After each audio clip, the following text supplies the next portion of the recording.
Cords everywhere. Oh, what is up, America? If we done Monday motivation like this, I would have choked on the cord. That would have made for some good. Wow, that would have went viral. What's up, everybody? Welcome to Talk Hard Podcast. We are live in Mental Ill America, baby. Woo! We got our special guest. Well, he's not even special. Let's not put him on a platform. Hey. Let's not put him on a platform today, Brian. Well, we got My third grade teacher sure thought so. Yep. Whoa, did you do You were in a something special with your class. third grade teacher? I got a plaque.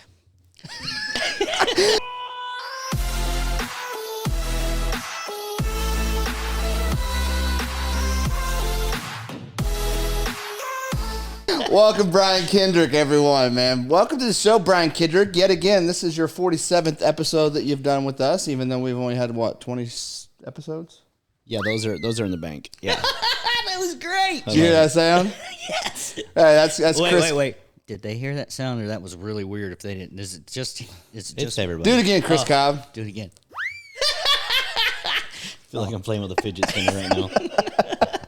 Thank you, Chris Cobb. Chris Corn off the Cobb on the keys, ladies and gentlemen. We got my man over here, Brian Gordon. Brian Gore. Oh, Just Yeah. edit that part. Chris. Woo, my name. You know you got drum rolls and all that stuff. You know, you could be working harder. My name is Marty Norman. Here we go. Nothing happened. That was your. Come on. That one's perfect. All right. Brian Gordon, man, what the heck are we talking about today? What's going on in this lovely world of mentally ill in Amityville, America? I think it's more along the lines of getting serious as we joke. That's the point of it, right? Like, we should be having fun, but the reality of what's going on right now is mental illness. Before you go any further, I want Brian Kendrick and Chris Cobb and Brian Gordon and myself. We all have a lot of issues. We all have a lot of issues, but I have the cure for it. I have the cure for mental illness in America. Yeah. I just want you to know that. Okay. Yeah. I want to hear about it. Oh, you will. Okay. That should have been another drum roll, Chris. He's gonna get fired. Seriously. So this shooting happened and it turned political real fast. And Wait, what shooting? I'm just kidding. I didn't know he's going to talk about that. we're getting into some of it, but I want to, it went so far left and so far right so fast, and we're America is completely skipping the real problem. I don't think people understand how difficult it is to take a life. You either got to be messed up in the head or highly motivated. And when I say highly motivated, like protecting your family or at war where it's me or you kind of a situation. And even then, very difficult. This is not like playing video games. Like, to take someone's life for no reason takes a mentally ill person. Okay. You got to be broken on some level. And I don't say broken in an unfixable way. It's just a language that I use, right? Like, I'm not, first and foremost, just because you're mentally ill doesn't make you crazy. Right? Okay. Like, everybody's got this stigma that, I can't say that I've got a mental illness because everybody will think I'm crazy. 99% of America, in my opinion, has got some form of a mental illness, whether it be OCD, ADD, addiction, codependency. These are all mental illnesses on some level, right? Well, let's just say that there is a power to be that's put those in a category so that they can, of course, prescribe pharmaceuticals. I'm off. Like, again, and this is the biggest thing is, like, we've tried your method, Big Pharma. We've tried it. There's 27,000 pills. I've probably tried most of them. Half the time for fun, the other time because doctor said I needed them, right? Like, I've tried it all. So now what? Because that's not working at all. We've tried your pill, and then your pill that needs a pill, and then your pill that needs a pill that needs a pill. Now what? There's a real solution. And, I want to say this. What does it mean? I want to say this because I've always been. I don't talk political, and I try to stay in that middle ground, especially on this show, and especially with the America the way that it is. In fear of offending people and whatnot. I'm not going to go any further, but I want to say this. So I don't know the study on, what percentage of America has some sort of mental illness, quote unquote mental illness, depression, anxiety, these sorts of things.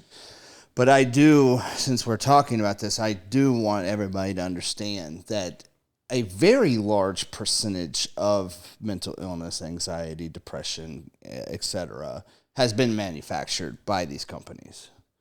Well, I feel like we're edging on two different topics here. When we say mental illness, if we're talking about bipolar and we're talking about manic depression, then we're taking a giant leap to mass murder, which I would say by the definition, you can have a mental illness and not be mad, not be crazy. 1,000%. Yeah. But it stemmed from some form of a mental illness, in my opinion. Like something made that kid snap. You shot a relative and then children. 2 teachers too, right? Yeah. Like something's got to be wrong there, that you're not stable at that point. I don't mean you're mentally ill forever. And that's the big thing is people think I got a mental illness and that's it. I'm doomed. Now I'm going to die of this.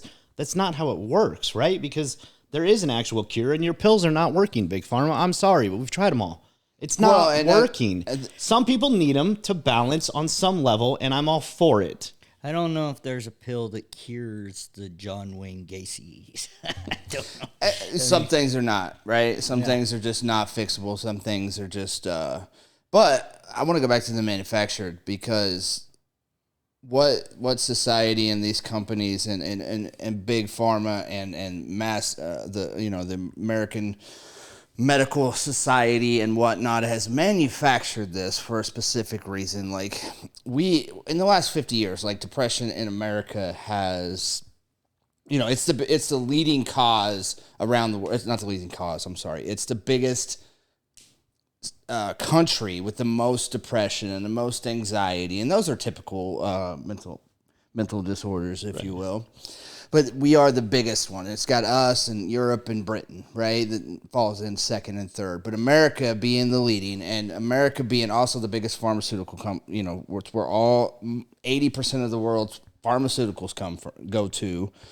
But what they've did in manufacturing is they've turned ordinary, sad. They've made that we've been conditioned our whole entire lives to think that if we get a certain way, everything that if we get ordinary sadness, ordinary feeling bad, or anxiety, trending is this. Oh, I have anxiety. It's a huge trend right now, and that's the conditioning. Conditioning is you feel uncomfortable doing something, you don't really want to do it. You must have anxiety. You don't want to get out of bed because you're sad and your world has come to a halt, and you lost your job, you lost your girlfriend, you lost this, and now you're sad. Oh, you got depression. Have this pill.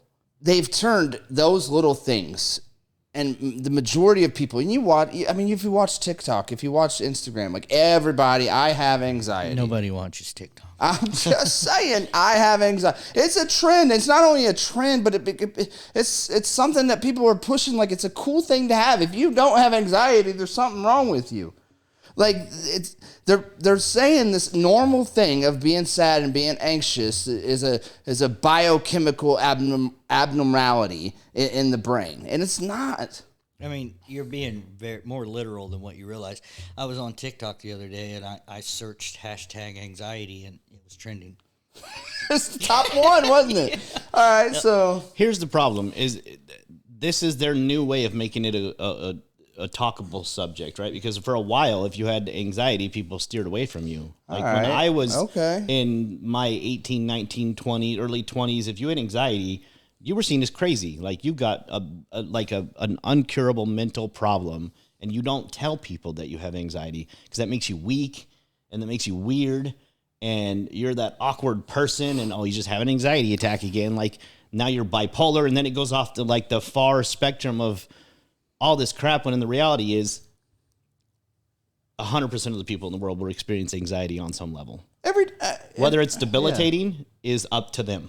Right. And that's what I think people are missing. Is the problem is we can't talk about it, because the way that I was able to fix my anxiety was to get real loud about it, was to just tell people, because I would eat food and be so anxious that I would have to get up after I ate and throw up. And I thought I was bulimic for a second. I'm getting on, the internet, which is a stupid thing to do. And what's wrong with me? Nothing's wrong with me. I just can't get it out of me. Getting on the internet will Right. tell you nothing's wrong with you.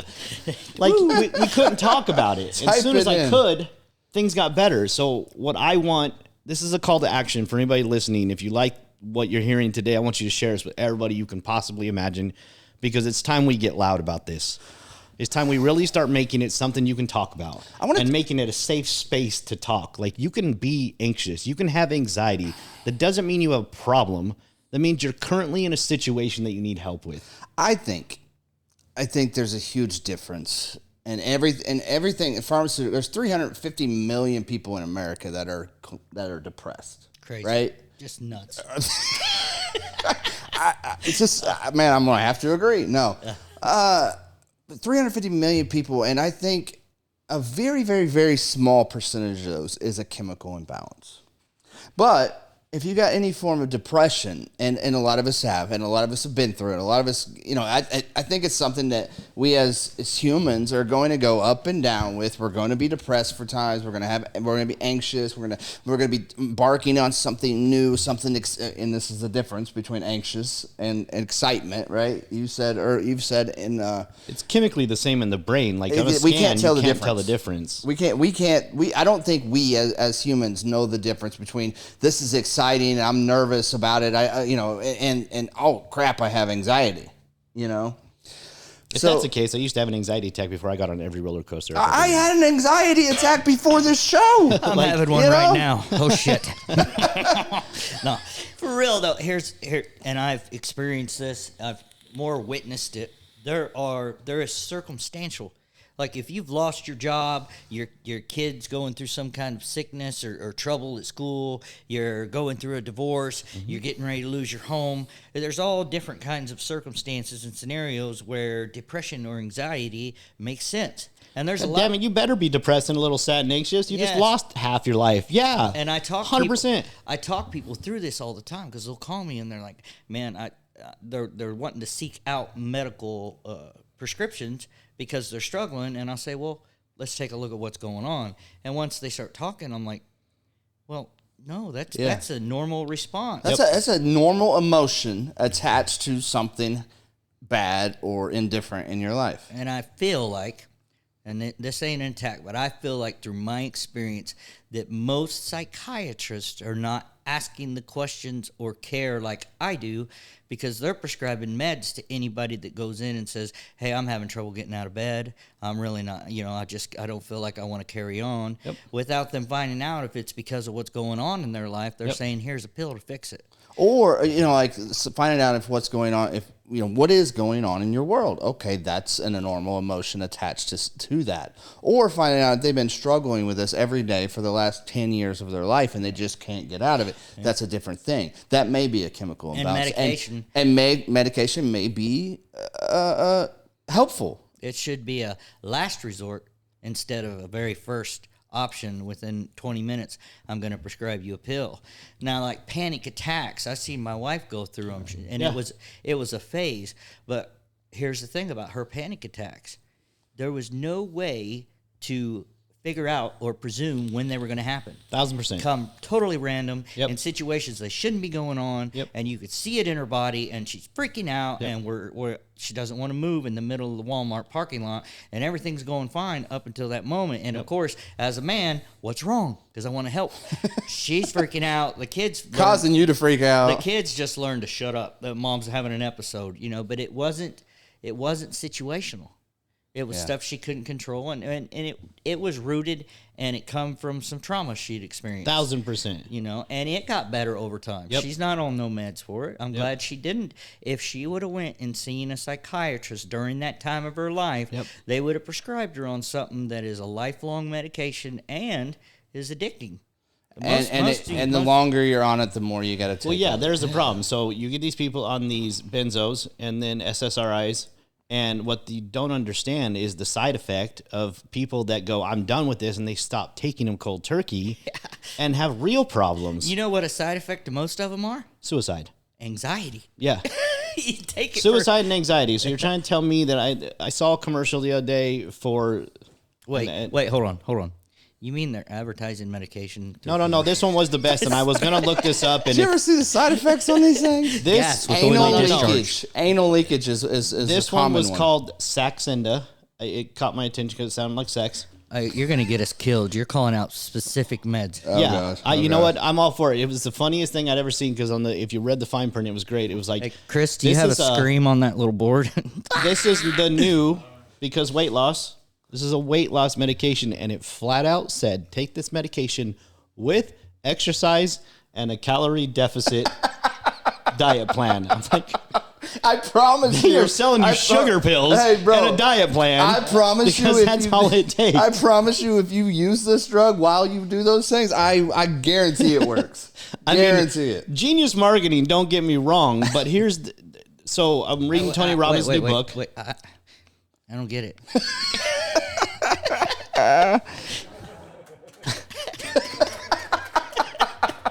Good job, Chris. I'm reading Tony Robbins' new book, Life Force. I encourage everybody to read it. It's an Life amazing Force. book. He digs deep. This guy gets together with like the top notch of everybody. When you have that kind of influence, right? Like he's known worldwide.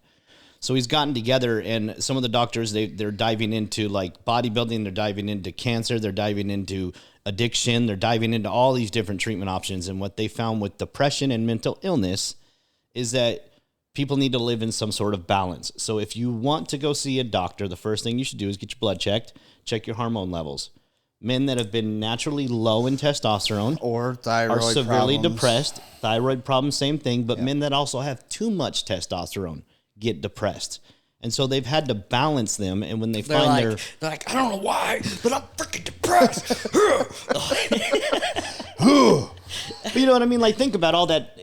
What it feels like to be on a lot of testosterone, I know because I've done a crap ton of steroids, is that you really like lose your mind on some level. And when your body naturally does that, like the reason Tony Robbins is so big is he has a gland that basically was cancerous that was on his pituitary gland. So he produces growth hormone on like an insane level. I was think the dude works out. supposed to kill him. But he was like, hold on. He weighed out all of his options, right? Like, what happens if I do this? And what happens if I don't? And he went to multiple doctors and ended up leaving it alone. The guy burns something like 14,000 calories a day. He's huge. I follow him. I didn't know that about him. It's insane.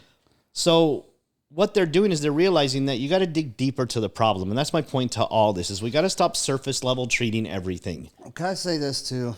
Because the organization, the World Health Organization, has been trying to tell us for years. Like there is, besides the actual chemical imbalances, which may need some medication, which I firmly believe that medication coupled with nothing is just going to be a lifelong medication. 1,000%. And then you're going to have to take more of it and more of it and more of it. And it's just eventually not going to work. And you're going to have to switch medications and then it's just going to be an endless cycle. So I believe that, first off, guys, you guys out there, and Brian, this is for you too. If you have depression,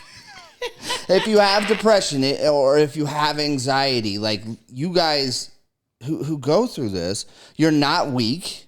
You're not crazy. You're not broken. I believe that you're suffering from a lack of purpose. We need to stop talking about the chemical imbalances and start talking about the imbalances of life and what you're doing, the circumstantial stuff. It'll be a long show. Well, I mean it, and I think that's where we got to look at. Because if you look at your life and you say you're depressed, and then Brian sits you down and talks to you, Brian Kendrick sits you down and talks to you and finds out, you're depressed. What are you eating? Okay, well, I'm eating fast food. I'm eating Ho-Hos and Twinkies at night. I'm doing all this. Well, what are you doing with your life? Well, I go to work every day and I do what they tell me, and I come home and I watch TV and I go to bed and I get up and I do it the next day. And all the, okay, what else? Okay, so, my wife left. We fight all the time because I'm this way and I'm sad. Well, no wonder. Like, we got to talking about the imbalances of your life if we want to start getting down to the root cause of anything that's going on. It's just like, there are cultures out there. There are Cambodia. They see one of their group members gets in depression. He starts, he's sad. He's a rice farmer, right? He's sad. He's depressed. Well, they pull together. They go up to him. They sit down with him. They ask him questions. They talk to him. They find out what's going on. They listen to him. And then they come up with a solution together. Okay, hypothetically, the scenario you just put out there, he's going through a divorce, he's eating unhealthy, he's not doing nothing but watching TV when he gets home from work. Hypothetically, what would be a solution? So first and foremost, if we could have, because to look at that and to look at everybody, 350 million people in America, and say that we can all just go up as a group and wrap around them and try to see what's going on and listen to them and try to help them figure out new ways and means and what's the causes and effects, right? But there are those groups. AA for one. Al-Anon for one. There's all kinds of support groups that you can get in. And I could speak on AA because Alcoholics Anonymous is that group for me. I had a whole world of mental health problems, a whole array of baggage and damage and just chaos and misery in my life. And then I found a group of like-minded individuals who have found a way out and who had found a solution, and they sit down and they listen to me and they heard me and they talked to me and they offered solutions. They told me how to live a better life and how to change my behaviors. And I think that is this, and I've said this, we've said this many times. If I was king of the planet, everybody would work an AA program, a 12-step program.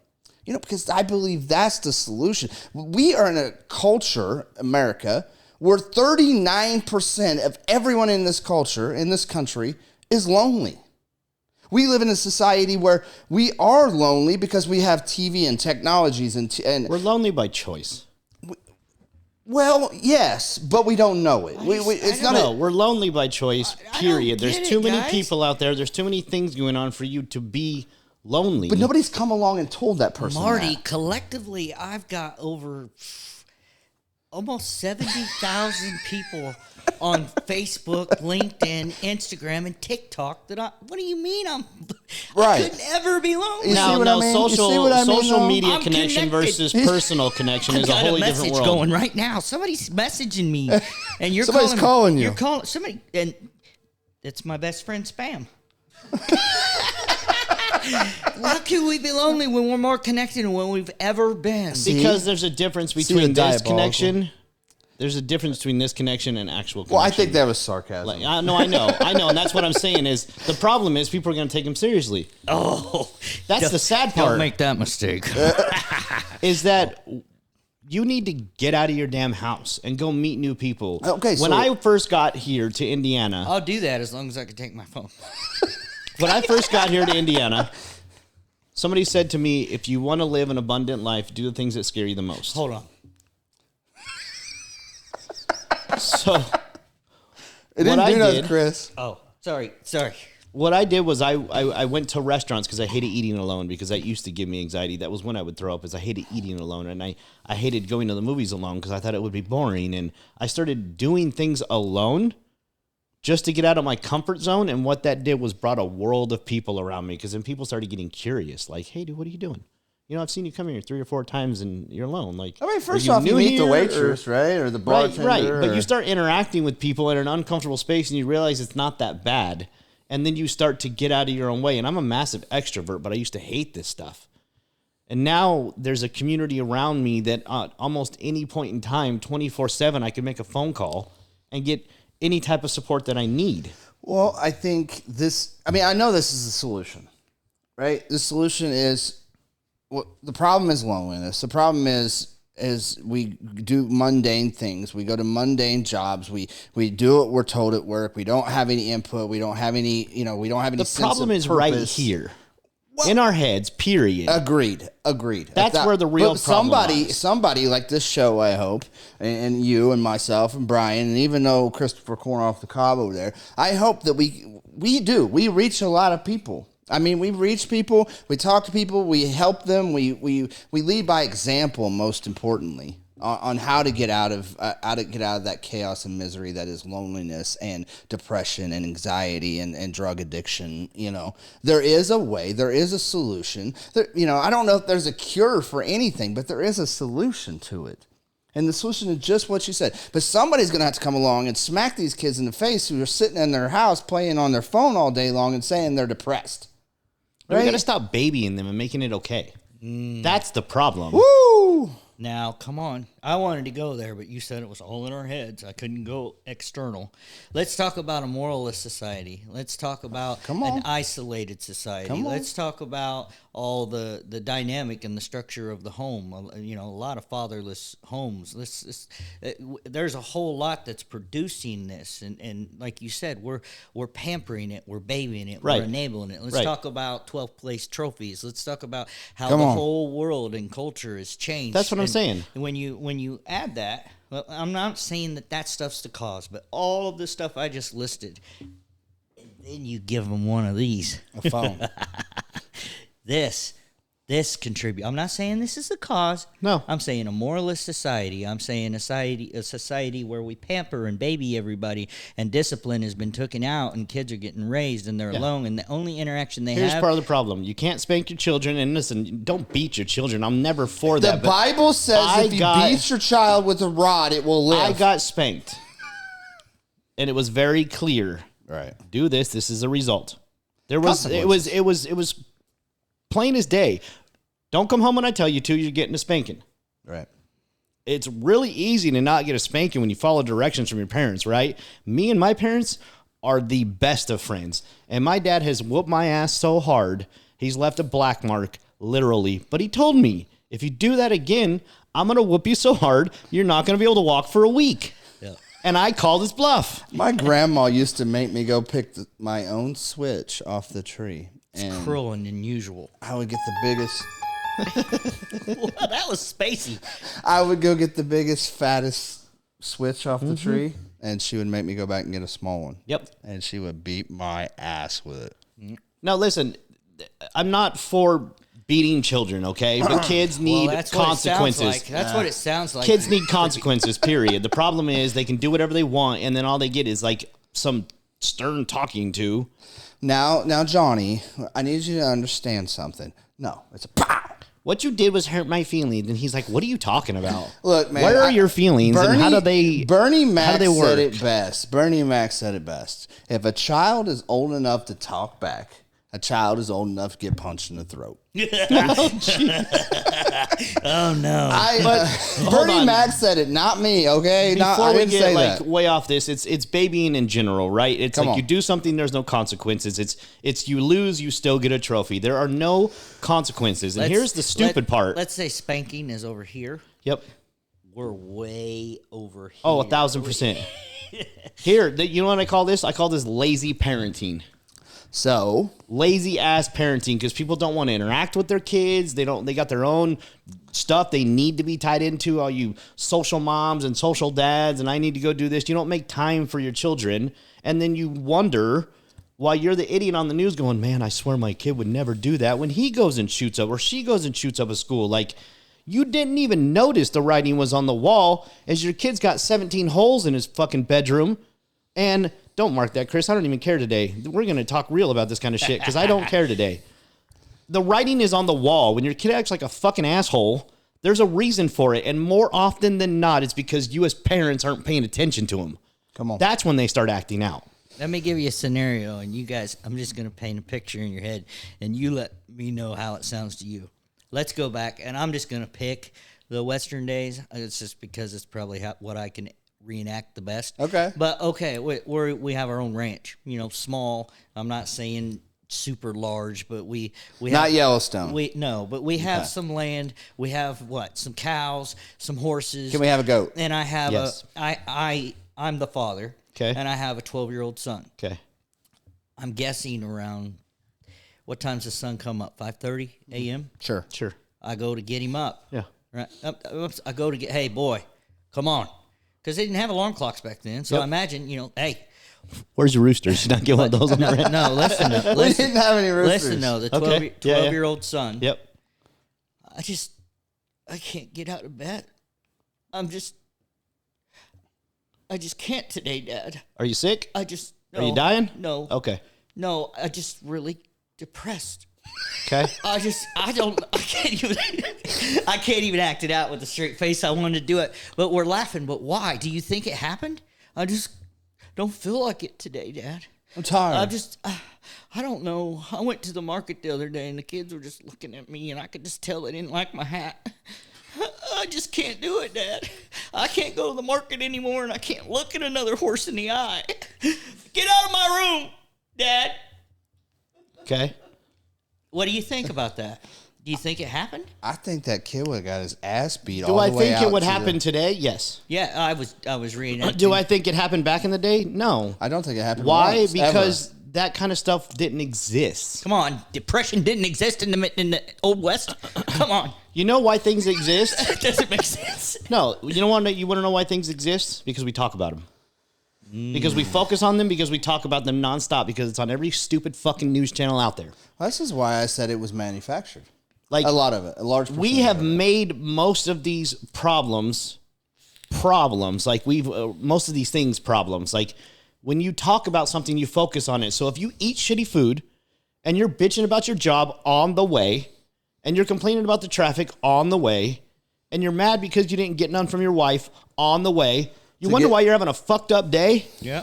Here's why. what about- Why don't you wake up and surprise your wife and do something fun and then make yourself some damn real breakfast instead of fucking stupid potato chips? Well, he's on And one get today. a little motivated and get off your lazy ass and maybe go enjoy your car and turn the fucking windows down and blare the stereo and have some fun.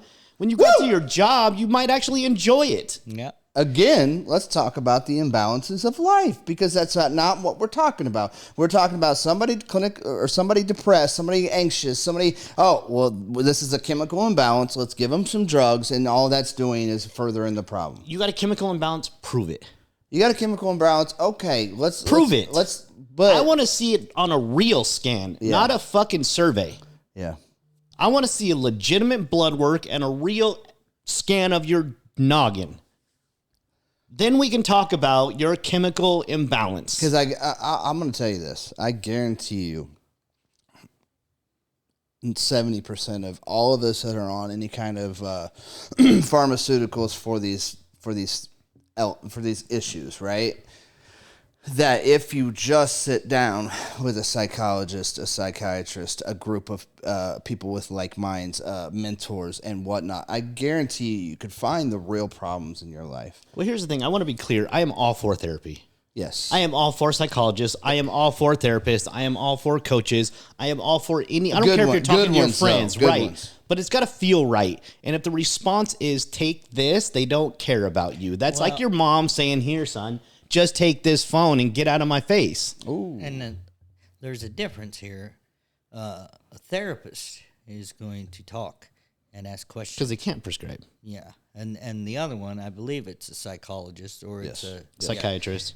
They're usually that's like a last resort. When you go there, that's their job is to try and prescribe you. That's where they send you when it's supposed to be confirmed you have an imbalance. Right. Yeah. But yet, their version of an imbalanced is a survey. You want to know how I know? Because I've done it. Just to see. Did you pass? Yeah, I passed with like 14 medications that I never filled. He said I passed with. I got all the drugs I I wanted. got a perfect score and 6 different medications to prove it. Here, okay, and just to, again, be crystal clear, I've taken Depakote, I've taken Lexapro, I've taken Xanax, I've taken Prozac, I've taken all the antidepressants that I had available at that time, even, gosh, I can't even remember what the hell it was called, Risperdal. You know what that's for? The voices in your head. Yeah. Well, they work. Like, wait a minute, they dude. must have worked because you seem pretty with it. You want to know what it really did? It made me a zombie. Sure it does. And that's the thing. I didn't feel anything. And at that moment, that was great. But that got old really fast because I started losing a lot of friends because no one wanted to be around me because I went from the Hold on, live hold Brian on. to Are you sure that zombie. your friends were real? true. This is the voices in my head went away first. And it's like it's just simultaneously my friends disappeared. But when you're told you have like schizophrenia, bipolar, I'm like, dude, what the hell's going on right now? Like, I just had a bad day. Again, man, I think the solution is the same for any kind of these disorders that are, Well, let's just imbalances of life. Let's and, say and you're right. Let's say that part of the solution Connection. intimate connection. Yes. Mhm. Intimate connection, and we're saying ask the questions and get to know and pay But attention. let's define intimate when you get a chance. Go ahead. Well, yeah. obviously we're not talking sex. No, I don't mean sex. I'm being dead serious. Intimate relationship, to truly be known and be transparent, Yes. not just external about what's going Nah, on. look in at your my head. fucking car and how much money I got, and Yes. check out my cool watch. Yes. Now I know you. Most people, even in a church scenario, how you doing? Doing fine. No, you're not. That's it. That is not intimate connection. Right. And it's really hard to truly love somebody unless you know them intimately. So let's say intimate connection is the cure for all of this. Do we think the direction that we're moving as a society encourages that, or is pushing us away? Completely more into pushing. It pushes us isolation? away beyond Completely. belief because we're not allowed to is the problem, which is why I tell every person on the planet that I ever get a chance that when it comes to me and my wife, the greatest connection I've ever had in my life came from the most honest conversation I have ever fucking had on a first date.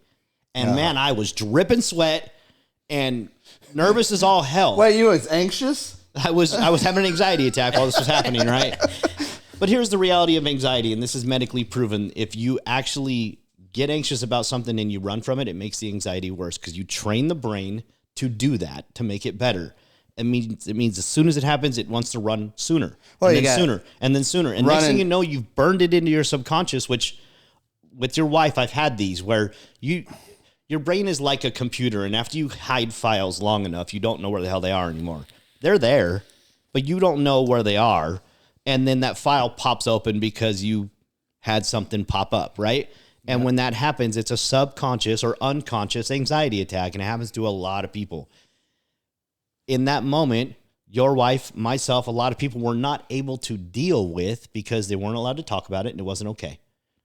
Because someone was going to shame you for it. And that is sad to me. Well, I don't judge people on any level. You want to come to me and tell me you're fucked up and you got crazy thoughts? Let's share stories. I'll tell you crazy thoughts. Yeah, but Again, you're looking at the solution right there. we have to be honest, and I'm talking about everybody in this room. If we put us on the scale of 100% of humanity, I think, let's just say society, let's talk about America, I think we're a rare breed. It's a small percentage of people that prefer authenticity and like the real and have an ability not to judge. Because let's just be honest, man, society will judge the shit out of you. Yep. Yeah. It will. Yeah. And most people are scared to even take a post like this and say, I'm having a bad day on Facebook. It's always the best version. And we do it too. You know, Yeah. it's camera time. I wish my face is going to stick this way. My face is very hardly ever this way unless I'm in a picture. And it hurts. It's like I'm fucking working out. I can feel it. It wants to. That's Where my, it comes from, though, that's right? my authentic face. This is I got Well, five this is kids. this is why I think recovering addicts and recovering alcoholics are, one of some of the greatest people on the planet. Is we get humbled enough through our addiction and through our toxicity of relationships in life and our behaviors, and we get humbled. One way or the other, we get humbled enough to sit in a room with a bunch of other dudes or a bunch of other women and say, you know what, this is why, and I don't know what to do. And that's the answer. I don't know what to do. You have been through it. You're going through it. You went through it last year. You went through it with your son. You went through it with your daughter. And we're able, as a group of human beings, able to come up with a solution and look at all the scenarios that's playing out, all the things that's happening, and say, you know what, you're not depressed. You know what, you're not anxiety driven. You're not this. Here's what's going on in your life, and here's what we did to get out of it. That's why I think we're the greatest humans on the planet Earth, is us recovering addicts and alcoholics, because we're able to do that. We're humbled enough to do that. We have been knocked down several pegs to where we can say, you know what, I don't know what I'm doing. Can you help me? The way we started the show, I feel morally and ethically obligated to bring this up. Like, the problem is obviously that you're giving all these nutballs guns. Oh, my God. Here we go. Oh, Jesus. Can I say the solution for that one, too? Can I talk about Shoulda hit. that? That was a key moment for a sound. You're an asshole, Chris. See, here's the thing. And look, that's what I mean. Is like the fix to that is take away the guns. Oh, my God. That's what okay. So that's the fix. Just like the fix is, I'm going to give you a pill. Listen, policyholders, none of your shit works.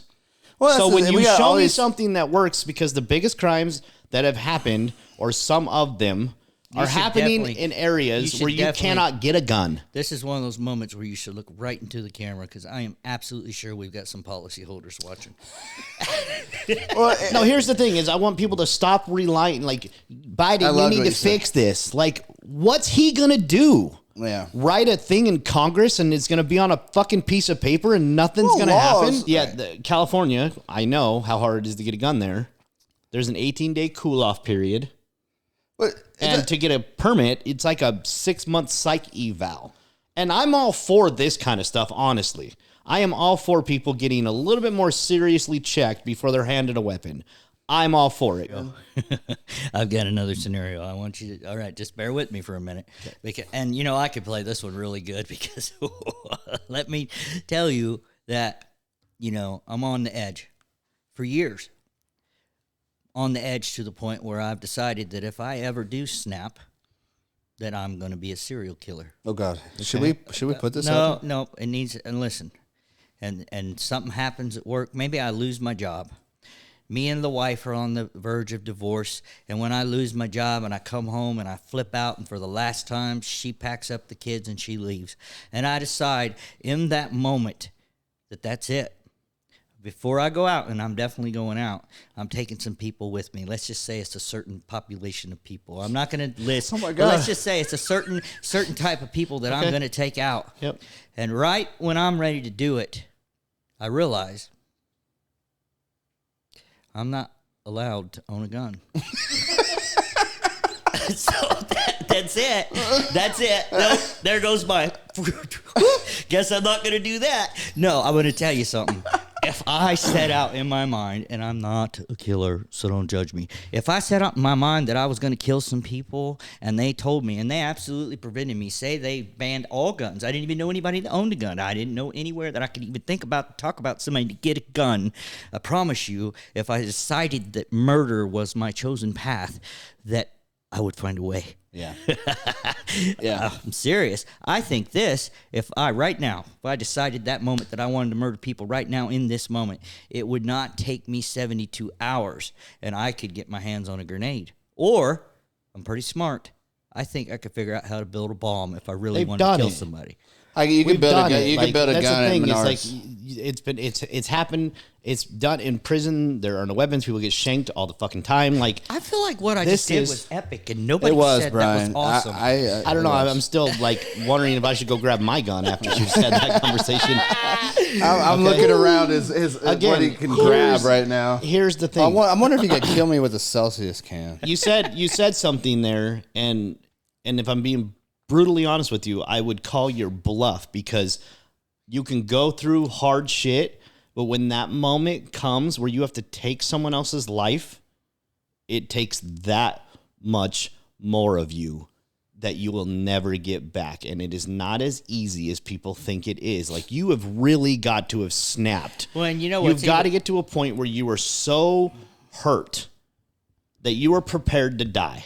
Well, and we're talking, in this case, we're talking about little children that you Right. don't even know personally. That, Right. to me, like to murder a human being, There is a conspiracy theory here, just so you guys know. I'm sure there is. Just like I always say. I don't think the government is hiring people to go assassinate children so they can move their way into getting guns into America. Like, it'll never happen. It's not physically possible. I don't think it's a. Besides the fact, can we agree, like to snap and to kill a human being? Yes, I don't think majority of people are capable of it, but even more so to kill children. That's a whole new. There's nothing on the planet that would ever make me think about shooting my grandma. My grandma could walk in the house and stab me in the face with a pitchfork, and I wouldn't shoot her. Why does Grandma have a pitchfork? Oh, I'm just saying, like, Grandma could club me over the head. She could stab me in the face. I wouldn't think, oh, now I need to shoot her. Like, again, something snapped. We still don't know what it is. I'm still pitching Okay. Grandma with the pitchfork. The problem is this was a buildup. Something has been going on in this kid's life that nobody has been talking to him about it because, well, I don't want to get in your business. Dude, you're acting a little fucking crazy, and I want to know what's going on with you, because I don't really want to have to worry about going somewhere tomorrow. Like, I call people out. I have told people, your kid is acting a little strange, and it's got me kind of concerned. How'd that Have go you over? Not well, and I don't fucking care, right? Oh God. Like, I'm not trying to butt into your business. I'm just making you aware of something because as a parent, you're ignorant to it. Yep. Everybody thinks my kid's perfect. Mm-hmm. I'm not perfect. When I told my mom some of the stories that I used to do, she about had a heart attack. Because she thought you were perfect. Because she didn't know. She knew I wasn't perfect, but she knows I was a troublesome child. But I'm talking like we did some weird ass shit. Like in the neighborhood, all the boys got together and had like jerk off parties and like weird shit. Wow. No, I'm being dead serious, and I don't care. This is what honesty looks like. I was 12 years old. I didn't know any better. Does that make me weird? No. That makes me curious. Well, and I went through some hard ass shit because of it. And there's a whole nother subject. We'll save that for another show. Yeah, no, but listen, that's a challenging age. It really is a challenging age, and that's the problem is that... And these days, they just tell you, well, you're probably really a woman, and we'll fix that. But you know what made me feel safe? Brian. You know what made me feel safe? Yeah. Was when I got home, my mom didn't care. Meaning she cared about me, not what I was going through. Me and my mom, once I opened up, have had some of the deepest conversations. My mom knows everything about me. You know what how I mean? many drugs I've done. You know what I mean? Where I've done. How many stupid women I've been with. Everything. And I'm speaking from my life. Adolescence, and I don't even know what technical adolescence is. Let's say 12 to 15. 17 maybe 15 to 17 was the most confusing, and I'm talking sexually, just a whole. Not only are your hormones changing, but you're experimenting with everything. It is confusing, and our society today is starting to encourage things that are permanent way before the adolescent stage. Yep. And to me, to sit back, that's why I brought up morals, and I brought up the structure of our society, because I believe that at some point, this society went to war with God. And you can actually track that when it actually started happening, and everything started getting worse, and it's going to continue to get worse until we have something. A great reset. We have something that gives us direction, that gives us guideline, that gives us structure. Yeah. There's right and wrong, and we're moving closer and closer. It's getting blurred. Nobody knows anymore what's right and wrong. 1,000%. Yeah. So you get somebody that's in those troubling stages, and all of a sudden they snap, and maybe taking a life ain't as hard to them as we think it should be. I know it isn't as hard to them. That's what's concerning is to them it's not. In reality it is. And that's what I mean is like in that moment it wasn't difficult for them because that's how messed up this is, where everything is so blurred at this point. There are children that cut.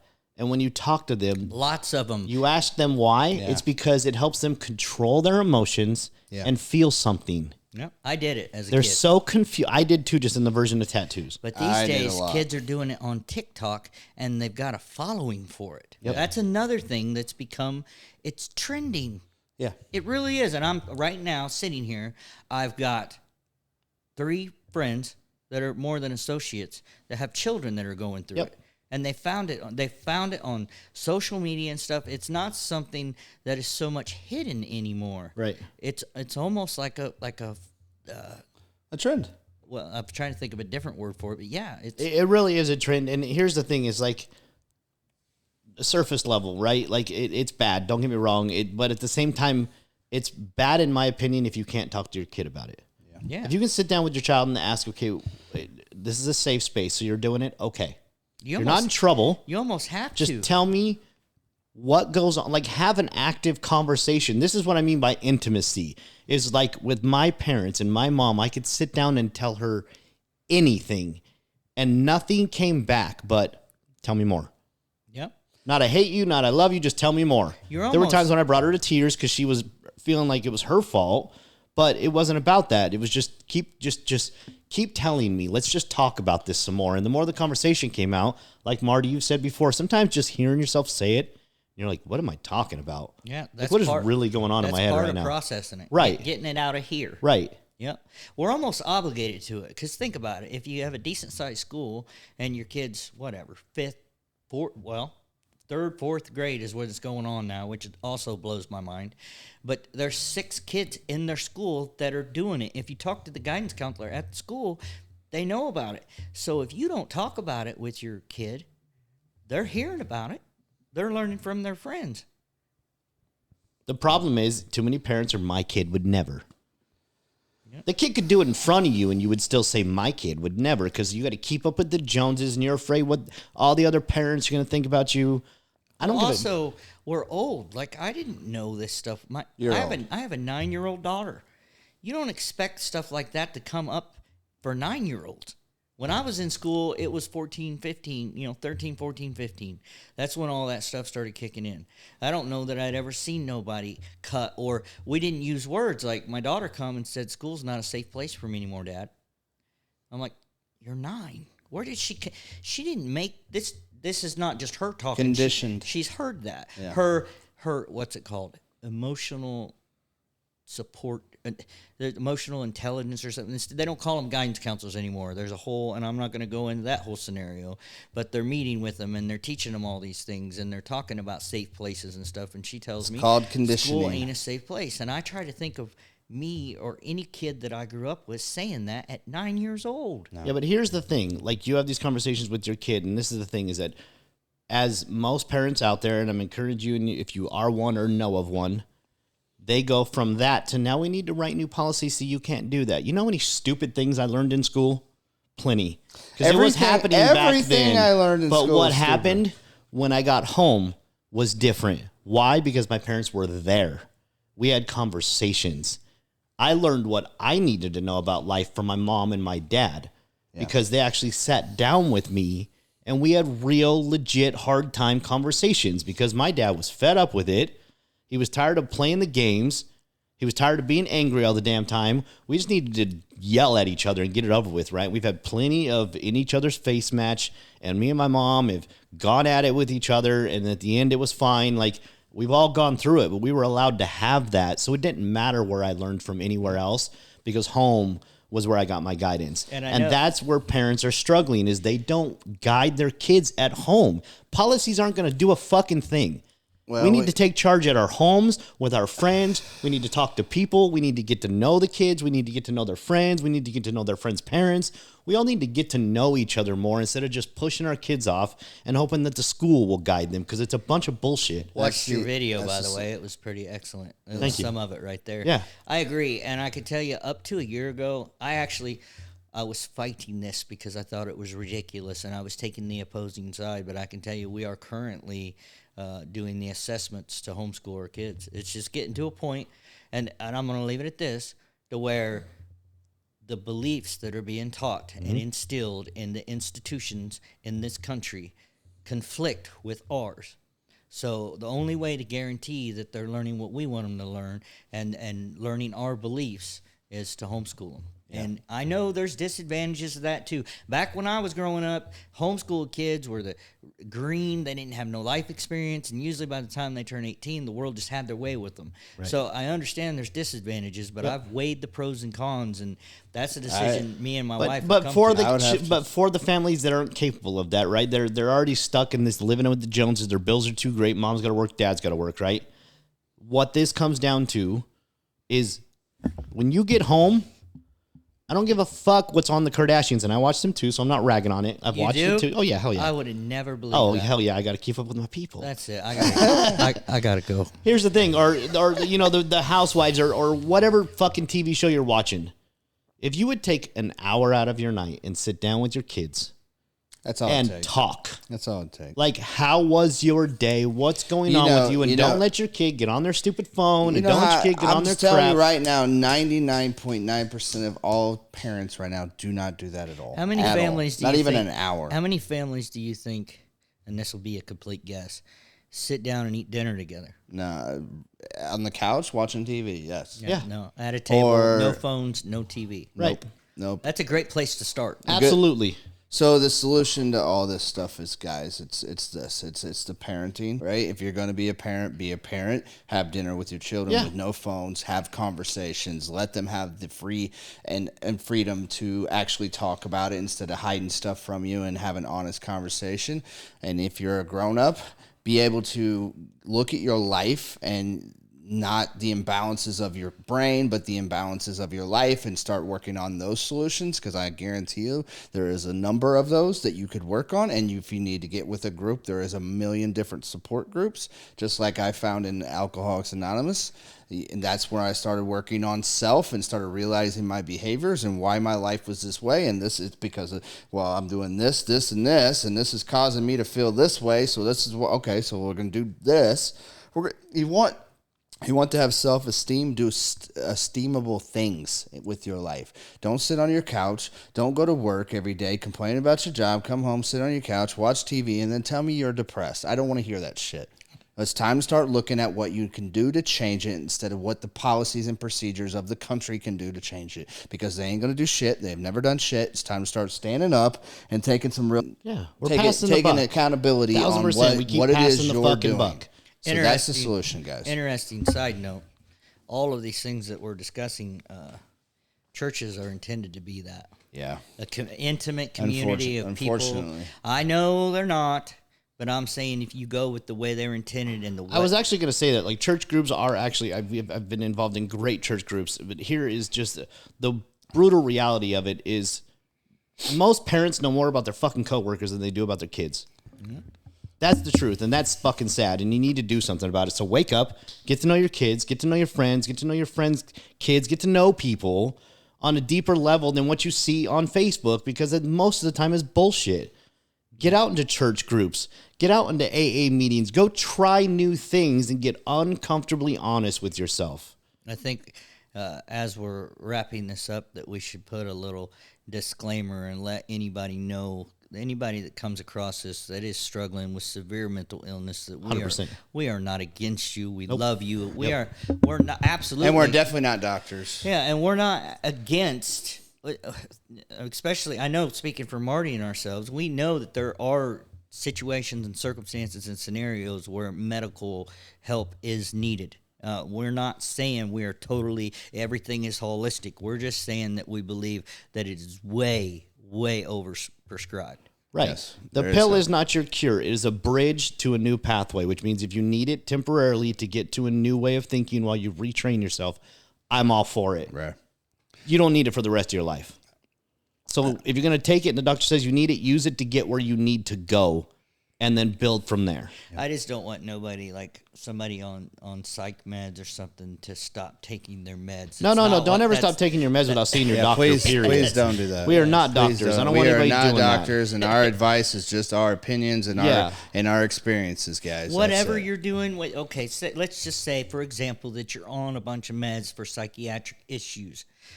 Add everything that we're suggesting to that regimen and see your results. Well, that's exactly what I said at the beginning of this. Is like there's not going to be one fix. It's a wraparound of care when it comes to our mental health, when it comes to our behavior problems. It's not, while medication is needed in a lot of circumstances, it's not the only thing. You cannot just use medication and expect everything to be good. It's just like dieting and fitness. Like you can't just work out and then eat like shit. You can't do it. It's not going to work. It's not going to get you nowhere. You can't, Marty. You can, but it's not going to get you the results that you want. Absolutely. Just like if you just take medication, but don't fix the other behavior problems in the life and the groups and all the stuff you need to look at, you're not going to get the results that you want, and you're going to be on that medication forever, and you're going to keep taking more and more and more, and it's just going to end badly. So while we are not doctors, these are our opinions only through our own experiences. While we know medication is necessary in a lot of cases, it needs to be coupled with all the other stuff too. Mental health goes beyond medication. That's all we got, need to do something about it. Guys, have a great day. Like, subscribe, and share this out to all your friends, because I think we need to get this word out there that mental health, this is Mental Health Month, ain't it? May was, it's the end of it. Oh, it's the last day of Mental Health Month. Well, what a coincidence. Yeah. Have a great day, guys.